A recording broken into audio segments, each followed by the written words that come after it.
partir de una probeta y arena con la cual van a llenar esos moldes ya construidos.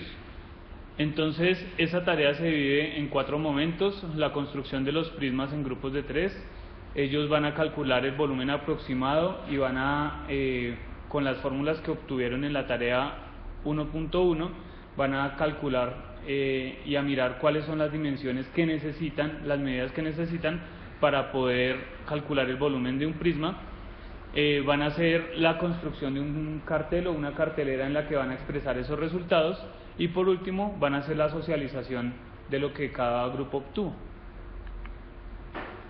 En cuanto a los aspectos cognitivos, nosotros tenemos 6 numerales. Los 3 primeros numerales corresponden a los aspectos cognitivos.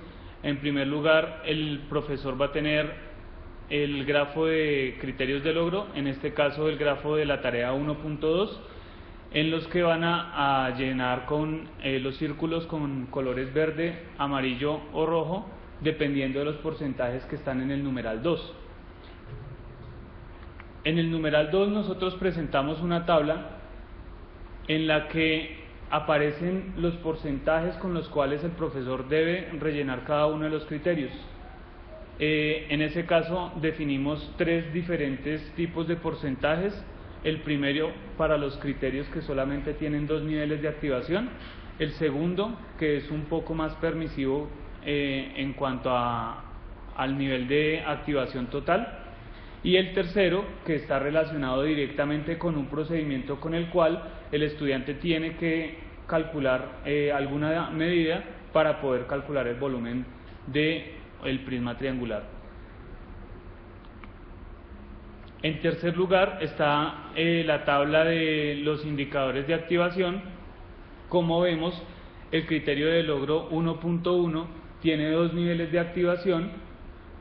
Hay varios ejemplos de ese tipo de criterios, por eso nosotros quisimos ponerlo, porque estos son criterios en los que el estudiante tiene que hacer una sola cosa y solo se puede definir mediante o lo hizo o no lo hizo. Los otros 2 criterios pues tienen los 3 niveles de activación, y como dije anteriormente, los 3 primeros numerales se tienen que, pues el profesor tiene que estar saltando de uno a otro para poder hacer, completar esta información.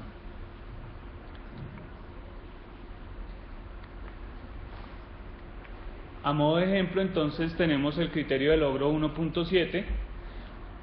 Para una activación total, el estudiante tiene que calcular el área de la base de un prisma con la fórmula del triángulo, y ahí aparece el nivel de activación parcial cuando el estudiante incurre en cualquiera de esos 3 errores. El primer error, que es el E3, confundir la altura con un lado del triángulo, pues dependiendo del triángulo que se le presente, este error puede detener o no al estudiante.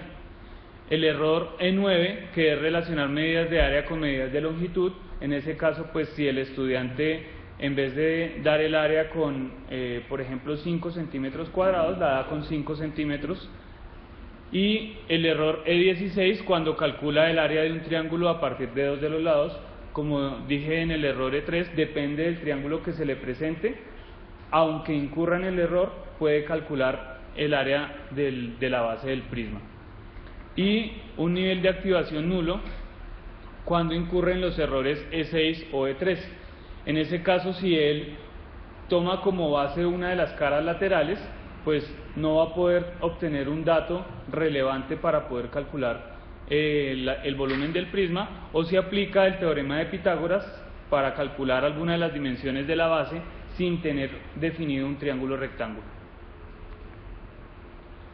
En cuanto a los aspectos afectivos, tenemos 2 numerales, el 4 y el 5, en el que nosotros, en el numeral 4 presentamos la tabla de las expectativas afectivas y los indicadores de esas expectativas. Por ejemplo, para la expectativa afectiva 3, que tiene que ver con realizar sus trabajos de manera ordenada, pues tiene un desempeño alto si describe ordenadamente los pasos en el desarrollo de la tarea, un desempeño medio si no describe de manera organizada, aunque el docente puede evidenciar que está haciendo la tarea paso a paso, y un desempeño bajo si usa diferentes partes de la hoja y no hace un procedimiento organizado para resolver la tarea. En el numeral 5 del diario del profesor presentamos el matematógrafo, que a partir de las percepciones que tiene el docente del grupo de estudiantes completará pues con la determinada carita, mirando y pues como el docente va a estar pasando por todos los puestos, mirando y escuchando los comentarios de cada uno de los estudiantes. Por último, nosotros tomamos para la toma de decisiones una sugerencia que se le hizo al grupo 2 en cuanto a que dividieran la toma de decisiones en aspectos cognitivos y afectivos. Entonces, para la primera parte, el docente al finalizar la clase completará las acciones que realizó y que no tenía previstas para esa sesión de clase.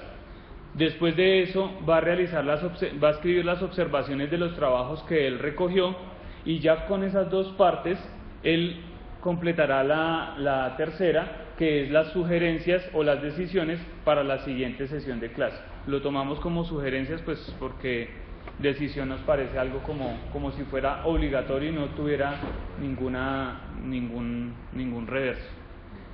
Y por último, las referencias.